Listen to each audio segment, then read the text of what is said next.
오늘 저녁 5시에 부름받은 포도원의 일꾼이란 제목으로 말씀을 상고하고자 합니다.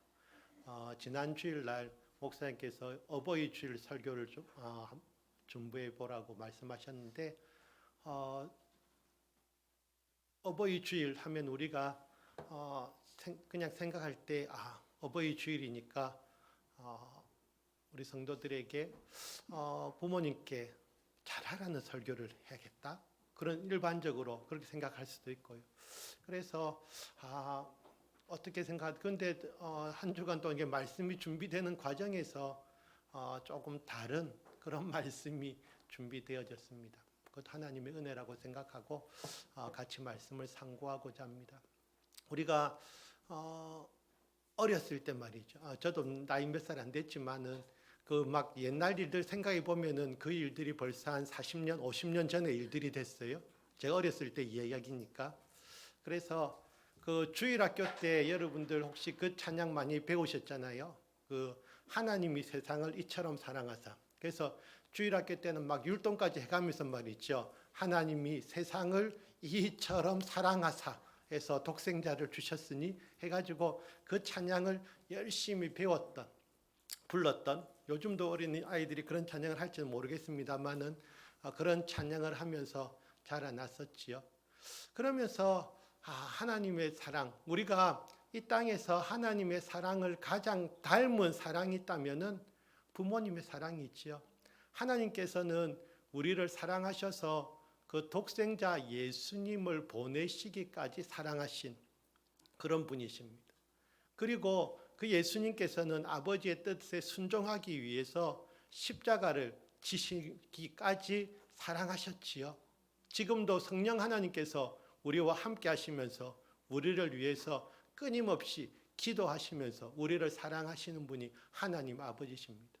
그 사랑을 가장 닮은 분들이 바로 부모님이시지요. 그런데 그 부모님의 사랑을 자녀들은 모릅니다. 그죠? 그래서 결혼해도 사실은 모릅니다. 결혼하고 아이를 낳아도 또 잘 모릅니다. 아이가 커가지고 자녀들이 어른쯤 되고 그 자녀들이 결혼할 때쯤 되면은 그때 조금 부모님의 사랑을 느낄 수가 있습니다. 그러면 이제 철이 들어서 어떻게 합니까? 효도해야지 하지요. 그런데 그때 되면 벌써 부모님은 또 안 계신 것이. 그래서 우리가 늘 좀 철이 늦게 드는 것이 안타까운 일이죠. 그래서 철 들고 나면 벌써 부모님은 계시지 않는 것이 우리의 삶입니다. 그래서 우리 세상에서 그런 이야기 있지요. 있을 때 잘해라는 말이 있습니다. 있을 때 진짜 잘해야 되는데 우리는 있을 때 잘 못합니다.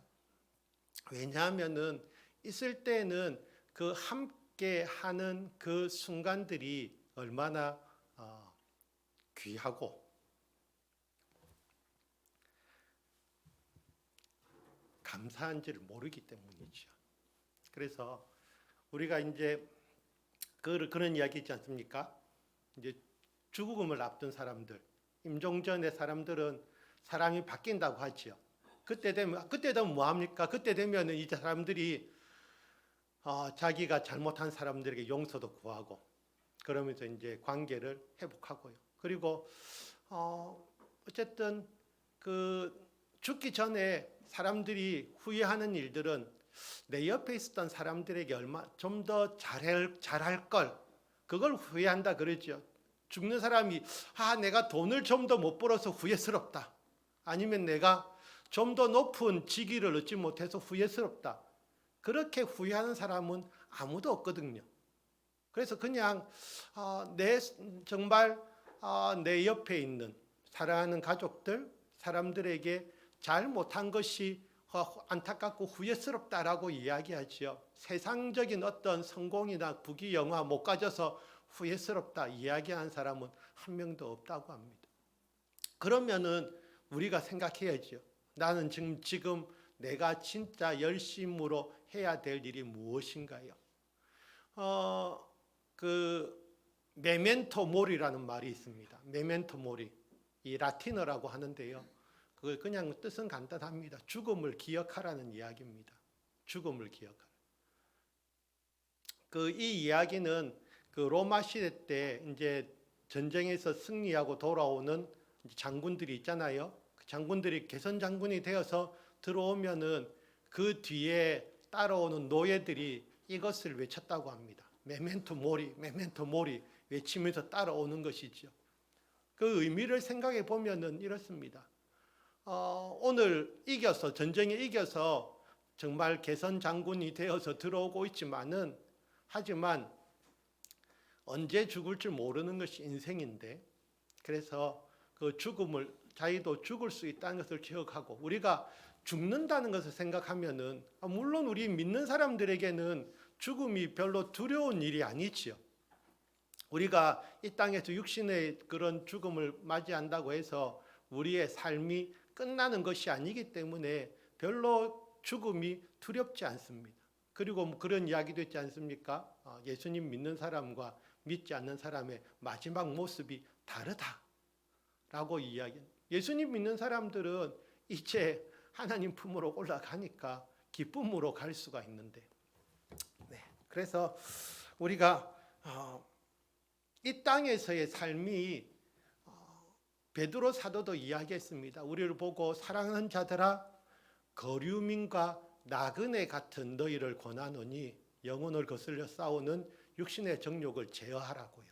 그래서 우리가 이 땅의 주인도 아니고요. 천년 만년 이 땅에서 살아갈 것도 아니고 우리는 정말 이 땅에서는 거류민과 나그네 같은 삶을 살아가는 사람들인데, 그런데 우리는 진짜 있을 우리의 본향은 생각하지 못하고 이 땅에서 어떻게 하면 좀 잘 살까 열심히 연구만, 그러다 보니까 마지막에 후회하는 일들이 더 많아질 수도 있는 것이지요. 그래서 우리가 정말 우리의 이 마지막을 앞둔 사람이 세상을 사랑하듯이 그 시간들을, 우리에게 주어진 시간들을 사랑하듯이 좀 옆에 있는 사람들을 사랑하면서 살아갔으면 좋겠습니다. 오늘 이번 주간에, 지난 주간에 5월 10일은 말이죠, 좀 특별한 날이었습니다. 우리 침례교 교회 역사상으로는 특별한 날이었습니다. 그런데 무슨 특별한 날이 이런 날이었기 때문에 한번 사진을 보시죠. 옛날 사진이죠. 이분들이 누구시냐면은 저도 신문에 난 걸 보고 알았기 때문에, 근데 이제 오른쪽 밑에 글자가 잘 안 보입니다만은 1946년 36년 그렇죠. 저보다 눈이 좋으시군요. 가까이 있어도 안 보이는데 1936년 9월 14일 정도 돼 있죠. 그리고 밑에 있는 한자를 보시면은 눈 좋으신데요. 원산 대화회 기념 정도라고 적혀 있는 것 같습니다. 원산, 저 이북 지역이죠. 원산 대화회는 우리의 지금 말로 하면은 총회 정도 되겠습니다. 총회. 그래서 총회 기념 사진인데 이 사람들이 누구냐면은 우리 침례교의 전신인 동아기독교의 사역자들이라고 보시면 되겠지요. 그래서 이분들 사진인데요. 왜 제가 이 말씀을 드리냐면은 지난 5월 10일은 이런 날이었습니다. 교단 폐쇄 79주년이 되는 날이었습니다. 침례교단이 폐쇄됐던 적이 있습니다. 언제냐면은 1944년요. 법원에서 함흥재판소에서 동아기독교, 그러니까 동아기독교라면 여러분들이 이제 처음 들으시는 분도 있겠지만은 우리 지금의 기독교 한국 침례회의 전신이 동아기독교입니다. 그 동아기독교가 1944년에 법원으로부터 교단을 폐쇄하라는 법원의 판결을 받게 됩니다. 이유는 간단하게 보이지요. 친사참배를 거부했기 때문입니다.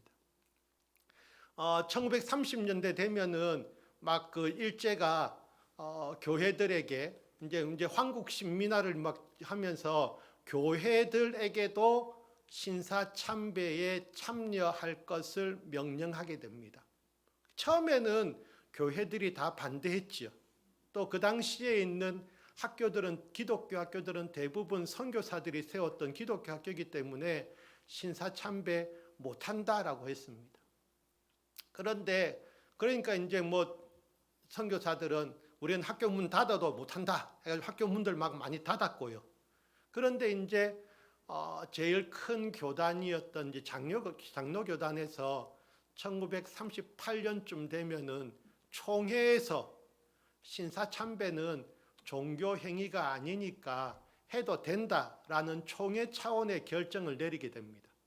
그러니까 사람들이 이제 교회 사람들이, 그리고 그 총회 사람들이 대표로 가가지고 신사에 가서 참배를 하는 그런 일들이 벌어집니다. 그래서 물론 그 중에는 그 장로교 안에서도 끝까지 그 신사 참배를 반대한 사람들도 있습니다.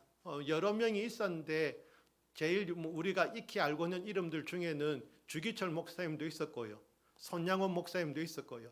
그래서 이런 분들 비롯해서 많은 또 분들은 죽음을 각오하고 신사 참배 못한다. 그래서 또 감옥에 몽땅 가기도 하지요. 그런데 어쨌든 교단 차원적으로는 장로교에서는 신사 참배를 결의했고 실제로 그것이 이루어지게 됩니다. 그런데 이 동아 기독교가, 그러니까 침례교 같은 경우에는 우리는 절대로 못합니다 하니까 결국 교단이 폐쇄됩니다. 교단이 폐쇄되니까 그만큼 교회가 이제 그러니까 교단이 없어져 버렸으니까 교회 문들을 다 닫아 버렸거든요. 그리고 침례교회는 원래 그 1889년에 그 캐나다 그 개인 선교사 자격으로 들어왔던 말콤 펜윅이라는 선교사가 있습니다. 그분에 의해서 이제 침례교가 시작됐다고 볼 수 있는데, 근데 그 복음이 주로 어디로 전했냐면 저 북한 지역입니다. 그래서 함경도와 저 간도 지역 그쪽에 복음들이 많이 전해졌고, 남한에서는 저기 충청도 논산 쪽에 있는 강경 지역에서 그 침례교 첫 교회가 세워집니다. 그래서 강경 제일교회예요. 그래서 그 강경 침례교회가 처음으로 세워지게 되는데, 그래서 이 신사 참배를 거부하니까 결국 교단도 폐쇄되고 교회도 다 문을 닫았습니다. 그래서 그때가 1944년이었고 79년 기념식이 지난주에 있었다고 합니다. 그래서 우리가 이 정말 믿음의 그 절개를 지키는 거예요. 그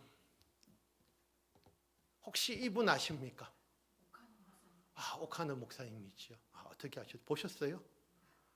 보셨구나. 저도 한번 멀리서 뵌 적은 있습니다. 언제 뵀냐면은 2000년 초반에 그 사랑의 교회에서 그 세미나 같은 게 있었어요. 그때 우리나라 2000년 초반에 한창 교회들을 그 막 들끓게 했던 것이 뭐냐면은 목적이 이끄는 삶이었습니다. 들어보셨지요? 그래서 막 그 책 읽는 것이 유행이었고 그것과 관련된 그런 세미나들도 많이 있었는데, 사랑의 교회에서 2000년 초반에, 정확하게 지금 기억을 못합니다. 어쨌든 2000년 초입니다. 그때 사랑의 교회, 지금 성전 말고요, 옛날 강남 은평 교회였던 그 성전이 이제 사랑의 교회로 바뀌는데, 어쨌든 그때 이제 그 세미나에 그때도 이미 오카노 목사님은 원로 목사님이셨던 것 같은데, 그래서 이제 그 축하 인사하러 잠시 들려서 말씀하시는 것을 본 것이 이제 유일한 그것인데요. 근데 지금 오카노 목사님 지금 얼굴을 보면 좀 어떻습니까? 지금 좀 무서워 보이죠? 평소에는 오카노 목사님 아주 인자하신 그런 분이신데, 지금 이 사진상으로 봤을 때는 좀 무섭습니다. 지금 전하고 있는 메시지가 무섭기 때문입니다. 이 사진은 언제 찍힌 거냐면은 2005년 9월 9일 날 찍힌 것인데 뭐 작은 글자입니다만은 그때 목사님께서 설교하시면서 한국 교회 실상은 4대 교회처럼 죽은 교회다. 교회가 죽었다라고 말씀하실 정도로 한국 교회를 강력하게 비판하셨습니다. 교회가 너무 세속화되어졌고 그래서 한국 교회는 죽었다라고 말씀하실 정도로 강하게 지금 말씀하시는 그런 상황이었습니다. 그런데 관 목사님은 2010년에 이제 돌아가시게 됐지요. 그래서 이런 나이에 돌아가시게 되는데 정말 얼마나 그 한국 교회를 바라보시면서 안타까운 마음으로 그래서 정말 교회가 다시금 이 세속화로부터 돌아서서 하나님께 돌아오기를 바라는 우리 옥하는 목사님은 제자 훈련으로 유명하시지요. 그래서 평신도를 깨운다. 그래서 제자 훈련을 많이 시키신 분인데 그 교회들의 모습을 보면서 얼마나 안타까우셨겠습니까? 우리가 베드로 이야기를 알고 있습니다. 베드로가 내가 주와 함께 죽을지언정 주를 부인하지 않겠나이다라고 말했던 베드로가 그날 밤에 3번 주님을 부인합니다. 그렇게 부인함으로 말미암아서 베드로가 그 이전에 멋지게 신앙 고백하여서 칭찬받았던 그렇게 베드로였지만은 이렇게 예수님을 부인함으로써 다시 원위치 됐죠. 신앙이 오히려 더 다시 물론 주님께서는 베드로를 사랑하셔서 회복시켜 주시지만은 그것이지요. 한국 교회가 1907년에 그 평양 대부흥을 경험하면서 교회들이 막 뜨거워졌거든요. 하나님의 부흥이 막 일어나는 그런 상황에서 이 일제 시대 때 그 일제의 그런 강압에 굴복하고 신사참배하는 그런 일을 함으로 해서 어떻게 보면은 교회 그 부흥의 물결이 꺼져버리는 그런 결과를 가져오게 되는 거죠. 그래서 우리가 정말 믿음 생활 열심히 잘 하다가도 내가 주를 부인하고 냉담해짐으로 인해 가지고 그 이전으로 돌아가는 그런 안타까운 일이 있어서는 안 된다라는 것이죠. 그래서 정말 우리 교회, 한국의 교회가 그런데 그런 신사참배를 하고 나서도 정말 뼈를 깎는 그런 통회하면서 회개를 했느냐 하면은 하지 않았다는 것이 문제지요. 교회들이 그것이 그러면서 뭐 우리는 한국 교회가 정말 급성장했다라고 이야기하지만 그래서 1973년을 기억하시지요. 73년 정도인데 그때 어떤 일이 있었습니까? 여의도에서 집회가 있었어요. 제가 생각해 보면 그때 제 나이는 7살밖에 되지 않았는데 그럼에도 불구하고 그때 그게 있었다는 걸 기억은 하는데 그래서 뭐 수백만의 사람들이 모여서 어떻게 보면은 기네스북에 오를 정도의 그런 하나님의 은혜지요. 하지만 그런 은혜에도 불구하고 한국 교회가 지금의 한국 교회의 모습은 어떻습니까? 너무 세상에 아무런 빛과 소금의 역할을 하지 못하는 장로교단은 특별한 그 기록도 가지고 있습니다. 장로교단은 교파만 300개가 넘습니다. 그렇죠? 우리가 아는 교파 수는 몇 개 안 되죠. 뭐 합동, 통합, 고신, 개혁 이 정도 아는데 그런 작은 그런 교파들이 300개가 넘는 게 쪼개지는 것이지요. 이것은 부흥이 아니고 분열입니다. 하나님 앞에 바른 신앙으로 서지 못한 교회들이 장로교회에서 별로 좋아하지 않을 수도 있겠지만은 그런데 현실입니다. 그래서 그냥 이런 말씀을 드리고 싶었습니다. 5월 10일 날 우연히 보다 보니까 그래서 우리가 잊고 지냈던 정말 이 교단 폐쇄를 당하면서까지 신사참배를 거부했던 그런 우리 선배 성도님들의 그런 신앙을 우리도 이어받아야 된다는 생각을 합니다. 그래서 쉽지 않습니다. 많은 목사님들이 신사참배를 하게 됐을 때까지는 얼마나 집요한 일제의 그런 압박이 있었겠습니까? 하지 않을 수가 없죠. 그 총회 자리에도, 그 장로교단 그 총회 자리에도 수백 명의 경찰들이 말이죠. 우리가 그 모인 사람보다 그 경찰들이 더 많이 그 안에 들어와 있는 거예요. 둘러싸고 있는 거예요. 그래서 옛날 경찰들은 칼 차고 다니는 사람들 아닙니까? 그런 상황에서 분위기가 그쪽으로 이제 넘어가도록, 그래서 결국은 굴복한 안타까운 역사를 우리는 가지고 있습니다. 그런데 한국 교회와 독일 교회의 차이점이 있다면은, 사실 독일 교회도 2차 세계대전 당시에 나치에 동조했습니다. 그래서 그건 히틀러의 그 의견에 동의했었거든요. 그런데 우리와 차이점이 있다면은, 그래서 전쟁이 끝난 뒤에 독일 교회는 사죄했습니다. 자기들이 잘못했다고, 진짜로 잘못했다고. 독일과 또 일본의 차이점이 그거지요. 일본 그런 2차 세계대전 때 잘못된 그런 만행들을 독일은 정권이 바뀔 때마다 우리가 잘못했다라고 이야기하는데, 일본은 잘못했단 말 안 하지요. 유감스럽다 정도로 이야기합니다. 반성하지 않는 것이지. 그래서 우리가 정말 우리 사람들은 누구나 실수할 수 있고 잘못할 수 있습니다. 하지만 그것을 회개해야 되죠. 회개하면 용서해 주시는 분이 주님이신데, 그것을 사람들은 잘 회개하지 않으려고 합니다. 오늘 이 이야기로 시간이 많이 지나갔는데요. 다시 오늘 본문으로 좀 돌아오면은,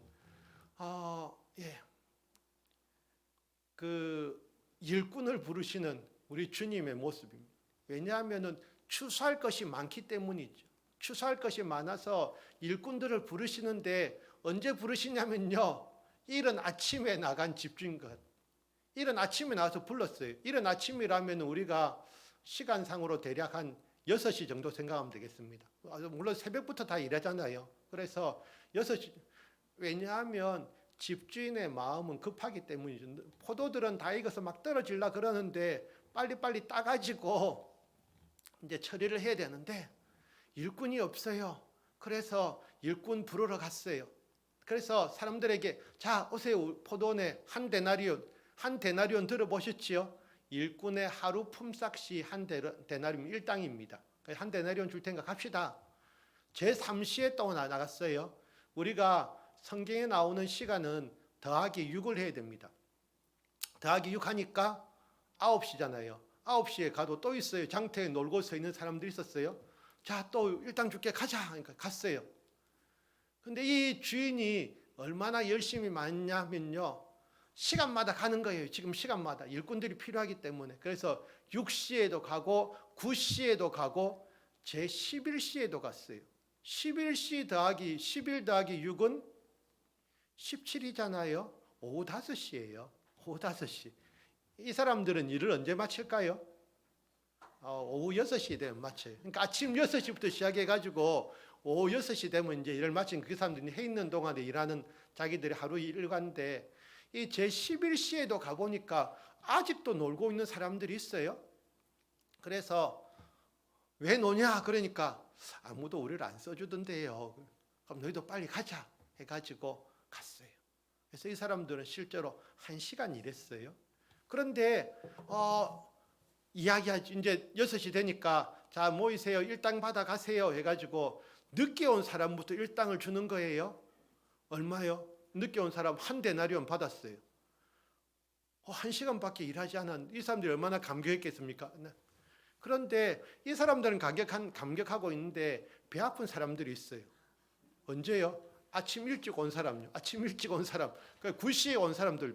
그러니까 심지어 저기 있는 더 늦게 온 사람들. 자기들은 갑자기 기대가 됐어요. 왜냐하면은 저 사람들 1시간 일했는데 일당 받았네. 똑같은 그러니까 한 데나리온을 받았어요. 계산해 보니까 나는 12시간 일했네. 6시에 와서 아침 6시에 와서 저녁 6시까지 일했으니까 12시간 일했네. 곱하기 12 해야 되나? 막 계산하고 있어요. 딱 손 내밀었더니 한 데나리온 딱 줬어요. 열받았어요. 아니 내가 하루 종일 와서 땡볕에 고생했는데 내 왜 한 데나리온입니까? 근데 주인이 이야기했어요. 처음에 우리 계약할 때 어떻게 했죠? 하루 종일 일하면 한 데나리온 준다고. 한 데나리온 줬는데 뭐가 문제? 저 사람은 1시간밖에 일 안 했는데요. 그거는 주인의 마음이고 당신은 신경 쓸 것이 아니니까 가세요. 이걸 보고 여러분들 어떤 생각이 드셨습니까? 이걸 보고 어떻게 저렇게 어떻게 보면 이것을 또 우리가 다르게 생각해 보면요. 여러분들은 예수님을 일찍 믿었어요. 일찍 믿었는데 이제 죽기 직전에 우리 그 십자가에 달렸던 그 강도와 같이 죽기 직전에 예수님 믿은 사람도 있잖아요. 그런데 예수님께서 그 사람들하고 일찍 믿은 나하고 똑같이 구원을 주신다 그러면 억울하십니까? 난 열심히 예수님. 그런데 우리가 구원을 주시는 하나님의 은혜는 동일하지만 분명히 또 기억해야 될 것이 있죠. 우리는 구원만 받으면 끝입니까? 별로 다른 상들은 안 받아도 돼요. 난 구원만 받으면 된다 생각하시는 분 없잖아요. 그러면서 또 생각하실 수도 있죠. 나는 하나님을 위해서 열심히 일했는데. 그런데 우리가 상급을 바라면서 지금 교회 일을 열심히 하고 계십니까? 하나님의 은혜에 하나님은 아까도 말씀드렸지만은 예수님이 십자가에 달리시기 예수님 목숨 내놓고 우리를 구원해 주셨는데요. 그 예수님 목숨값 내놓으라 그럼 여러분들은 과연 얼마를 내놓으실 수 있으십니까? 그래서 우리가 구원받은 것은 전적으로 하나님의 은혜지요. 돈 주고 살 수도 없는 것이고 자랑할 수도 없는 하나님께서 베푸르신 은혜일 뿐인데, 하지만 우리는 그 은혜에 감사하여서 교회 일을 섬기는 봉사의 일을 하는 것이죠. 전도하는 것이고요. 그래서 우리가 그리고요. 이 말씀을 드리면 좀 위안이 될 수가 있는데, 우리가 그 예수님을 영접하게 되면은 영적으로 막 태어난 어린아이와 같잖아요. 하지만 그 어린아이는 그 어린아이 상태로 남아있으면 안 되고 어떻게 해야 되죠? 자라나야 되죠. 성장해야 되잖아요. 그런데 성장하는 것이 쉽지 않아요. 그냥 교회만 오래 다니면은 성장되나요? 그렇지 않습니다.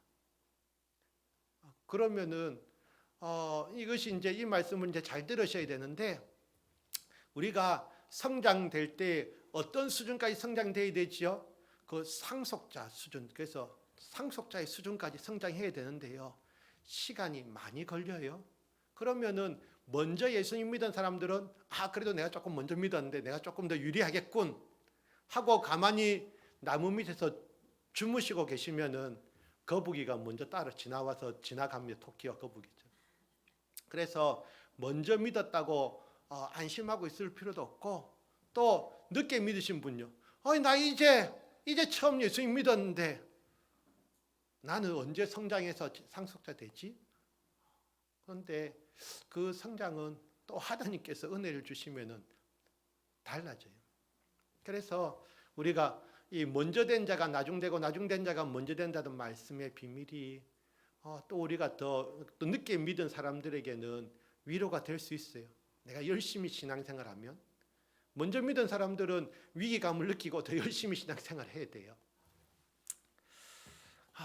그래서 우리가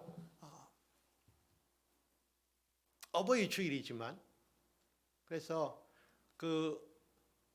아까 우리 권사님 기도하셨을 때도 사실은 이 나이대가 딱 중간인 사람들이 있어요. 여전히 부모님 계시고 또 자녀들도 있어요. 열심히 부모님에게 효도하고 있어요. 자녀들은 별로 효도 안 해요. 생각 안 해요. 그게 또 현실이지요. 그건 아까 처음에 말씀드린 것처럼 자녀들이 부모의 사랑을 깨닫지 못해요. 그래서 조금 섭섭하긴 하지만 시간이 지나면은 결국은 언젠가는 자녀들이 깨달을 시간 때가 오겠지요. 그때까지는 살아 있어야 되는데. 죄송합니다. 너무 좀 말이 지나쳤습니다. 예. 그렇습니다. 그러면 우리의 인생이 뭐냐면요. 우리 인생은 그 안개와 같아요. 잠깐 피어났다가 사라지는 안개와 같은 것이 우리 인생인데요. 우리 인생을 살아가면서 아까 우리는 사실은 우리에게는 분명한 목표가 있어요. 교회 생활을 통해서 우리는 예수님의 상속자, 하나님의 상속자가 될 때까지 성장하는 거예요. 상속자 되는. 사람들 버킷리스트란 것이 있어요. 버킷리스트 들어보셨지요? 그래서 살아가면서 꼭 이루고 싶은 것. 그 버킷리스트의 유래를 아시면은 엄청 무섭습니다. 아시지요? 왜 버킷리스트입니까? 우리가 버킷 하면은 그 일본어의 영향을 받아서 우리 사투리로 자라날 때 맨날 바게스 했어요. 바게스. 물론 좀 지금 들어보면 촌스러워 보이지만은 또 다시 생각해 보면 일본어예요. 우리가 일본어를 구사할 수 있다는 바게스. 그런데 이제 우리말로 하면은 양동이 정도 되겠지요. 그런데 원래 그 버킷리스트란 말이 유래는 말이죠. 옛날 사람들 막 사형시키고 할 때 단두대라는 것이 있었죠. 혹시 아십니까? 단두대. 목이 댕강 잘리잖아요. 잘려서 어디로 들어가냐면은 버킷으로 들어가는 거예요. 그 단두대 밑에 깔아놓은 그 용기가 그게 버킷입니다. 그래서 죽기 전에 하고 싶은 소원이 뭐냐, 원하는 게 뭐냐가 버킷리스트였습니다. 안타깝죠. 그런데 지금은 사람들이 버킷리스트 해가지고 말이죠. 나는 제주도 가서 1년 산다. 아니면 나는 형편되는 사람들은 나는 외국에 가서 1년 동안 골프 치면서 놀다가 올 것이다. 뭐 기타 등등. 예, 그런 버킷리스트를 만들기도 하는데 여러분들의 버킷리스트에는 뭐가 들어 있습니까? 나는 천국에서 평생 산다. 뭐 그 정도. 예. 뭐 딴 데 하와이 안 가도 돼요. 그렇죠? 그런데 천국 생각하시면서 말이죠. 천국은 말이야. 내가 이 땅에서 고생하다가 내가 참고 견디고 드디어 마침내 죽어서 가게 되는 그런 곳이야. 라고 생각하시면은 안 되지요. 천국은 바로 이 땅에서 지금 내가 이 순간에 누려야 할 하나님의 은혜입니다. 그런데 우리는 천국은 멀리 있는 저 하늘나라라고 생각하실 수 있는데 제가 좋아하는 찬송가가 뭔지 아십니까? 제가 찬양인도 하면서 맨날 하는 찬양 있잖아요. 항상 꽃들도 물론 좋아하죠. 꽃들도 다음으로 좋아하는 찬양이 뭐였냐면은 내 영혼이 은총 입어입니다. 내 영혼이 은총 입어. 중한 죄짐 벗고 보니 슬픔 많은 이 세상도 천국으로 화하도다. 여기가 바로 천국을 그것이 사실은 맞는 말인데 우리 찬양은 열심히 하면 이 천국 지금 이곳이 천국이 되는 이 찬양가 참 좋아하는데 제가 언제부터 좋아했냐면요 국민학교 때부터 좋아했어요. 진짜입니다. 왜냐하면 그 옛날 교회에서 저녁 시간에 가족창을 그러니까 저녁마다 저녁 예배 시간마다 가족들이 돌아가면서 이제 특송을 하는 그런 시간이 있었어요. 그래서 우리 가족이 그때가 저는 국민학생이었고 나가서 불렀던 찬양이 이 찬송입니다. 제 기억력 좋지요. 거의 한 40몇 년 전 일인데 그래서 그때부터 이 찬송은 저에게 좋은 찬송이 되었습니다. 그래서 그때 아버지가 이 찬송을 불러야 돼 해가지고 이제 그 가족이 정했던 것이고요. 그리고 또 한 가지 이야기 나온 김에 옛날 생각 한 번만 더 하면은 그 성경 암송 대회가 있었어요. 우리 5월 마지막 주에 성경 암송 대회를 지금 계획하고 있습니다. 포기하지 마시고 끝까지 열심히 하시라고 주보에 적혀 있습니다. 그날 대회에 참석하지 못하더라도 오후 예배는 참석해 주세요. 그냥 나는 성경 암송 안 했기 때문에 집에 간다고 또 선수들만 남아 있으면 안 되니까. 그래서 그때는 전교인 성경 암송대회가 있었어요. 그때도 70년대라고 생각이 됩니다. 1970년대인데 전교인 암송대회가 있었고 이거는 오픈대회였어요. 이게 뭐냐면은 오픈대회라 하면 나이 제한 무제한이에요. 그래서 그냥 말 그대로 전교인 암송대회였어요. 초등학생부터 장명부 누구나 나와요. 제한 없어요. 뭐 그것도 없어요. 뭐 봐주는 것도 없어요. 그래서 그때 외웠던 성경이 고린도전서 13장이었어요. 13장 암송하기였는데 저희 가족에서는 저희 집에서는 세 선수가 나갔어요. 그래서 초등학생인 제가 나갔고 중학생이었던 누나가 나갔고 그리고 아버지가 나갔어요. 그래서 세 사람이 나갔는데 그 주일날 지금도 기억합니다만 주일날 그 저녁 시간에 이제 막 외우다 보니까 이 초등학생이 긴장할 거잖아요. 물론 그 나가기 전에도 계속 헷갈리면서 떠듬떠듬하고 있었는데 나가서 외우니까 중간에 막힌 거예요. 중간에 막히니까 이제 사람들이 안타깝잖아요. 초등학생이 그때는 거의 나오지 않았던 것 같아요. 그런데 초등학생 나왔는데 막 그 떠듬떠듬하다 이제 막혀 서 있으니까 사람들이 이제 막 불러주는 거죠. 막 불러주고 하면 그러다가 이제 더 이상 한계가 오잖아요. 그래서 제가 그냥 들어와 버렸어요. 더 이상 못 외우겠다. 그래서 들어와서 그냥 울었어요. 그냥 그 교회 장이자 그 앞에 이제 울었어요. 울고 이제 뭐 그날 그 대회에서 누나는 1등을 했어요.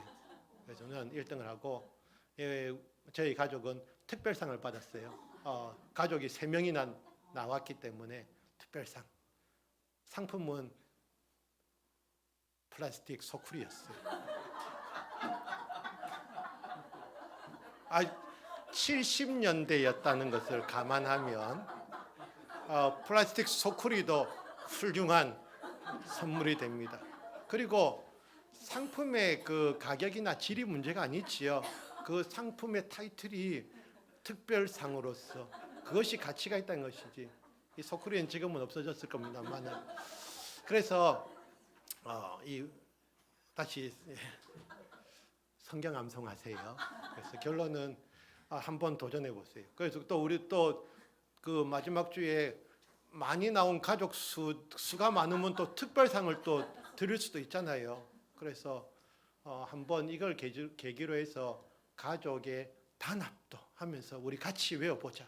그래서 말씀도 같이 읽고 가족이 서로 더 대화도 나누면서 싸우지 마세요. 준비하면서 이것도 못 외우나 하면서 싸우지 마시고 반복.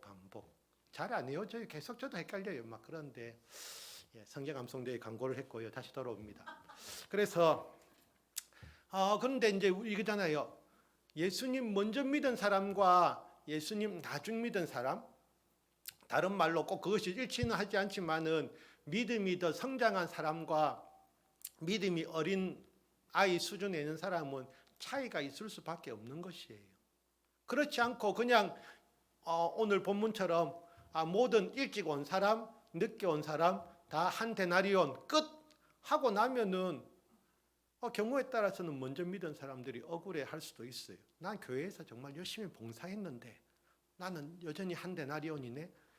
그런데 우리는 그것은 하나님이 주시는 상이 아니고 구원, 하나님께서 베풀어 주신 구원의 은혜는 동일하다는 것이지만 하나님께서 하나님 그 믿음이 장성한 자들에게 주시는 상은 따로 있지요. 그것 때문에 우리는 또 더 열심히 할 수 있는 것이지요. 그래서 우리는 한 데나리온 때문에 신앙생활하는 사람들이 아니고 하나님은 우리에게 달란트를 주셨어요. 데나리온과 달란트는 비교할 수가 없는 단위입니다. 그래서 데나리온은 기본으로 받은 것이지만 달란트는 그거의 수천 배에 해당되는 그런 가치가 있기 때문에 그것을 우리는 사용하여서 주님을 위해서 그 달란트들을 사용해야 되는 것이지요. 그래서 예수님을 먼저 믿은 사람들은 이거예요. 예수님께서 양으로 생명을 얻게 하고 더 풍성히. 그래서 예수님 때문에 나는 그런 삶을 살고 있어요. 하루 종일 장터에서 놀고 있는 사람들의 마음이 어떨 것 같습니까?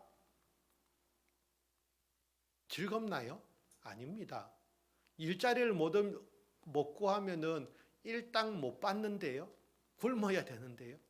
긴장하면서 누가 좀 나 좀 안 써주나 하는 생활 속에서 그 예수님께서 그 수많은 무리를 보시고 목자 없는 양같이 유리하는 그 모습을 보고 불쌍히 여기셨던 그 마음, 그러니까 그 모습이 예수님 없이 살아가는 사람들의 모습이잖아요. 그래서 우리가 먼저 믿은 것은 절대적으로 이득입니다. 이득이라는 것이 아니라 더 그건 받은 축복이죠. 얼마나 내가 예수님을 한 하루라도 먼저 믿었다는 것은 큰 축복인데 그 축복을 상실해서는 안 되는 것이지요.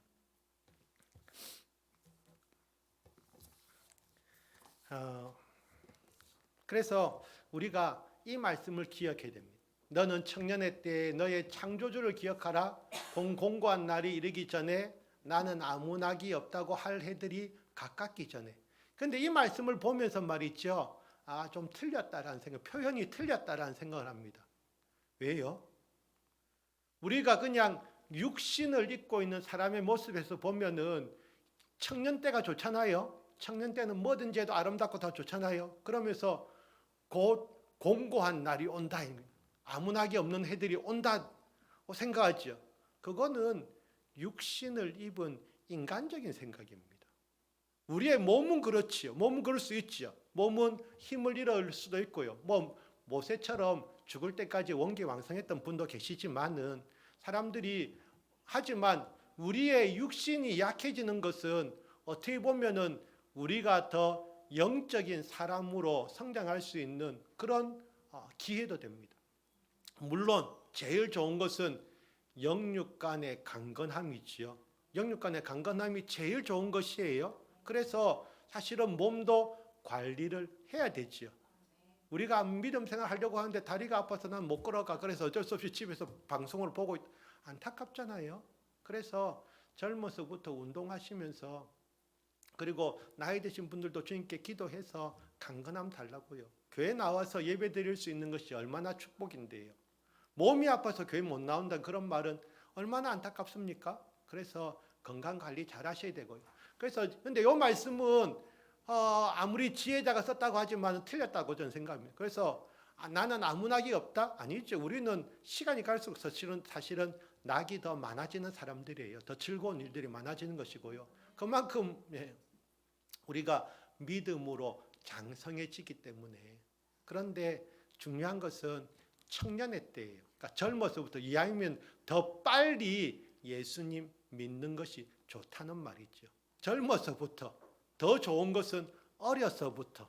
더 좋은 것은 엄마 뱃속에서부터 성령의 충만함 받는 것이죠. 그래서 엄마가 믿음의 사람이 되어서 어려서부터 뱃속에 있을 때부터 아기가 성령의 충만, 그 기도해서 말이죠. 성령의 충만 받고 태어난다면 얼마나 좋겠습니까?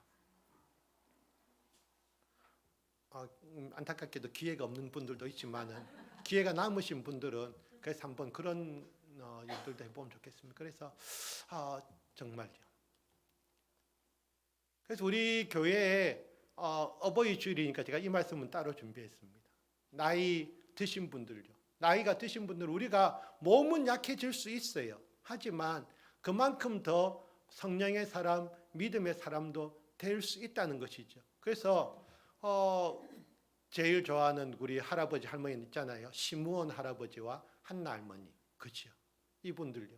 이분들은 이때 보세요. 이 시대 사람들은 그렇게 성령의 충만함을 받지 못했던 사람들이 많은데 심우원 할아버지는 늘 성령이 그 위에 계시는 분이었어요. 얼마나 믿음의 사람이었냐 하는 것을 알 수 있죠. 한나 할머니도 마찬가지입니다. 안나죠. 안나 할머니. 안나 할머니도 성전을 떠나지 않고 주야로 금식하며 기도. 별로 어떻게 보면 좋지 않게 보일 수도 있어요. 그런데 육신의 삶을 이제는 뭐라 그럴까 초월했다는 것이지요. 그래서 정말 하나님만 주님만 바라보면서 믿음 생활하고 있는 모습을 보는 것이지요. 그러니까 그 예수님을, 아기 예수님을 만날 수 있는. 그래서 우리 이경희 권사님이 우리 안나 선지자와 같이 교회에서 이런 선지자의 역할을 하시는 분이 되기를 원합니다. 그래서 더 강건하시고 뿐만 우리 다 계속 우리도 다 지금 나이를 이제 먹어가고 있지만은 하지만 이러면서 우리가 점점 더 하나님의 사람으로 말이죠. 열왕기상 1장에 보시면은 이 이야기가 나옵니다. 다윗이 이제 나이가 많아졌어요. 근데 사실은 다윗 나이 그렇게 많지 않았어요. 왜냐하면 다윗이 몇 살에 죽었느냐 하면은 70살에 죽었어요. 그러니까 지금 생각해보면 70은 청년인데, 근데 다윗 나이가 70이 되니까 몸이 이제 많이 약해졌어요. 그리고 그 이불을 덮어도 몸이 따뜻해지지 않는 거예요. 그래서 이제 신하들이 생각해냈어요. 어떤 생각을 했겠습니까? 젊은 여자를 구해서 같이 좀 몸을 따뜻하게 해줘야 되겠다. 그렇게 해서 어디 예쁜 여자 없나? 수냄 여자 아비삭을 데리고 왔어요. 그래서 이제 그러니까 다윗이 거동이 불편하니까 그 아비삭이 다윗을 이제 뭐 수종을 들었 이야기가 나오는데 거기서 보면은 그 열왕기상 1장 4절에 보면 그 이야기가 나옵니다. 그러니까 근데 이제 다윗이 아비삭과 동침하지 않았다라는 이야기가 나옵니다. 근데 그것을 이제 해석하는 쪽이 양쪽으로 나뉘어져요. 동침하지 않았다라는 그 말을 통해서 봐라, 그만큼 늙었기 때문에 죽을 달이 다 됐기 때문에 못한 것이다. 그런데 또 그것을 반대로 생각할 수도 있어요. 그게 뭐냐면은 그 아비삭이 그 다윗을 수종되는 그런 관계에 있었지만은 다윗은 어떻게 보면 이제 더 이상 그런 육적인 욕망으로부터 벗어나는 수준이 되었다라고도 볼 수 있는 것이지요. 다윗이 사실은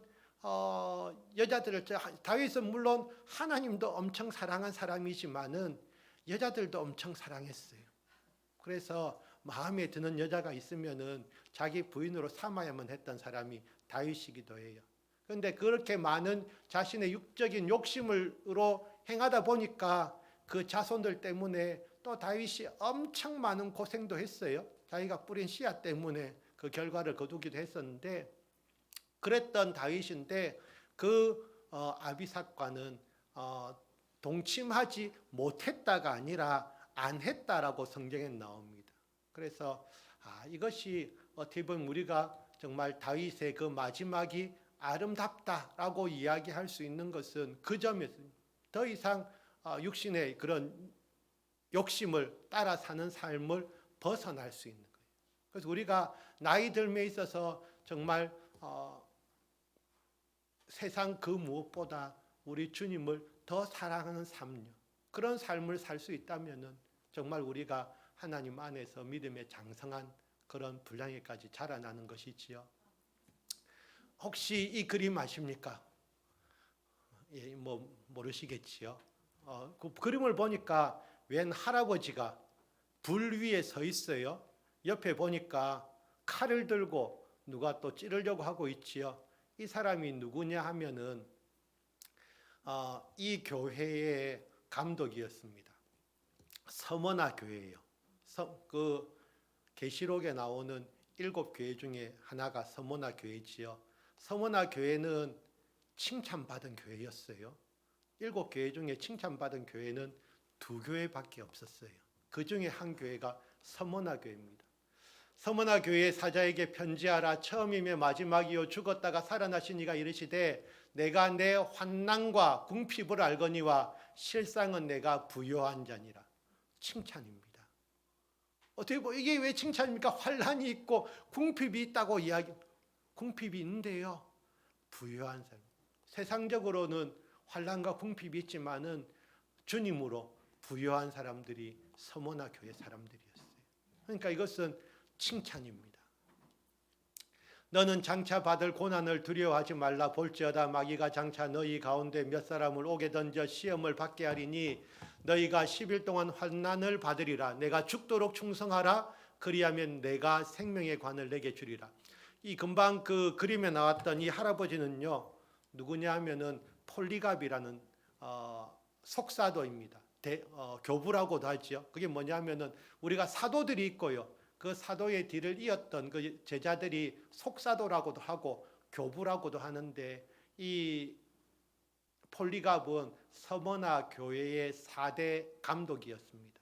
이분은 평생 하나님을 잘 섬겼어요. 그런데 이 서머나 교회는 특히나 로마로부터 많은 핍박과 박해를 받았어요. 그 박해 가운데서도 교회 사람들은 믿음을 더 잘 지켰지요. 그런데 드디어 이제 그 로마 사람들은 이 폴리갑을 잡아서 죽이려고 했지요. 그래서 드디어 잡아왔어요. 잡아왔을 때 폴리갑의 나이가 몇 살이냐 하면은 86세였어요. 86세였는데 그래서 이야기하지요. 예수님 모른다고 부인하면은 뭐 살려줄 수도 있다. 이야기했겠죠. 그런 이야기는 많이 듣지 않습니까? 믿지 않는 사람들은 예수님 믿는 사람들에게 믿음을 무너뜨리기 위한 것이 목적이잖아요. 사실은 뭐 죽이는 것보다는 먼저 믿음을 무너뜨리는 것이 더 그 주된 목적이 돼. 그것이 마귀의 계획이기도 한데. 그래서 예수님 모른다고 하면은 살려줄게 라고 하니까 폴리갑이 이런 이야기 했다고 합니다. 내가 평생 살아오면서 주님은 한 번도 나에게 부당한 일을 하신 일이 없는데 내가 여기서 주님을 배반할 수 없습니다. 그래서 저렇게 화형당하면서 칼에 찔려서 순교한 폴리갑입니다. 그래서 이 마지막 순간까지도 목숨을 구걸하는 것이 아니라 자신의 믿음을 지키는 거예요. 그래서 우리가 이야기하면서 한 가지만 더 보여드리면은 우리 교회가 지금 후원하고 있는 한준석, 황예숙 선교사님 이야기를 잠시 전하고 설교를 마치도록 하겠습니다. 그래서 저에게 카톡으로 보내오신 메시지인데요. 5월 5일과 5월 6일에 읽어보겠습니다. 이틀 동안 장거리 지방 출장을 다녀왔습니다. 차로 2시간 거리에 있는 곡공교회와 4시간 거리에 있는 따이닌 던저우 교회를 방문하여 워터킷 정수기 설치 및 관리 사역 현장을 확인하고 난민촌 자녀들의 교육 지원 사역과 출생신고 지원 사역을 협의한 후 난민촌 사역 현장을 방문하고 잘 돌아왔습니다. 라고 문자를 보내주셨어요. 그 워터킷 그 어떤 다른 회사에서 이렇게 또 지원해 주셔가지고 그 수도 시설이 없잖아요. 제가 그 예전에 베트남 갔다 와서 2015년에 베트남 갔다 와서 느낀 점은 뭐냐면은 베트남은 우리나라의 1970년대와 현재의 모습이 공존하는 사회라는 그런 느낌을 들었어요. 그래서 우리나라 70년대 좀 환경적으로 어려운 적 있잖아요. 여전히 그렇게 낙후된 지역도 있고 또 여전히 지금 스마트폰 가지고 그대로 활보하는 그런 사람들도 있고요. 그래서 막 이 우리나라의 과거와 현재가 섞여 있는 듯한 모습요. 그런데 사람들이 옛날 사람들이 다 착했잖아요. 그래서 착한 모습도 있을 수 있고 뭐 그런 거예요. 그래서 저 지방이나 변두리 지역은 물 사정이 안 좋은데 그래서 이 워터킷 정수기를 보시면 집이 이 사진 보면 그래도 집이 깨끗해 보이면 뭐 잘 안 보이시겠지만 어쨌든 워터킷 딴 거 아니고 정수기라고 보시면 되지요. 그래서 사람들이 깨끗한 물을 마실 수 있도록요 해주시는 것이고 집들에게 집집마다 설치해 주기도 하고 그래서 또 이제 교회에서 난민촌 아이들에게 공부도 시키기도 하는 거예요. 그래서 이 교회는 그래도 교회 건물이 잘 지어져 있잖아요. 던조 교회 같습니다만은 살고 있는 집이 이런 집들입니다. 난민들이 살고 있는 집들요. 여기에 수도 시설이 있으리라고는 생각할 수 없잖아요. 그냥 물에서 호수나 강에서 물 떠가지고 마셔야 되는데 위생적으로. 그래서 이 집들 우리 정자도 아니고 어쨌든 저런 곳에 기후 때문에 저는 살 수는 있지만은 이 수도 시설이 없다는 것이 제일 문제인데 그래도 저런 워터킷이 있음으로 인해 가지고 이 사람들이 깨끗한 물을 마실 수 있다는 거예요. 그래서 우리 한준수 황혜숙 선교사님 그 나이가 70이 넘으셨어요. 70이 넘으셨어요. 그래서 부부 평균 나이 제가 볼 때는 71세 내지 그 정도 되시는데 지금도 여전히 선교하시잖아요. 그래서 우리가 이 나이에 상관없이 우리가 더 나이를 먹을수록 어떻게 보면은 이제 그 모든 것을 내려놓고 오늘 그 설교 제목이었던 저녁 5시에 부름받은 뭡니까? 포도원의 원래 품꾼, 일꾼, 이 메시지가 누구 것이냐 하면요, 한주수 선교사님 카톡 프로필에 있는 문구입니다.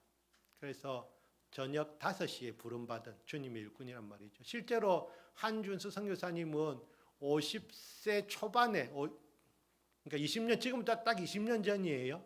20년 전에 그 50이 넘은 나이로 신학 공부를 시작했고, 그래서 그 이후로 지금 계속해서 이제 사역을 하고 계신데요. 그거죠.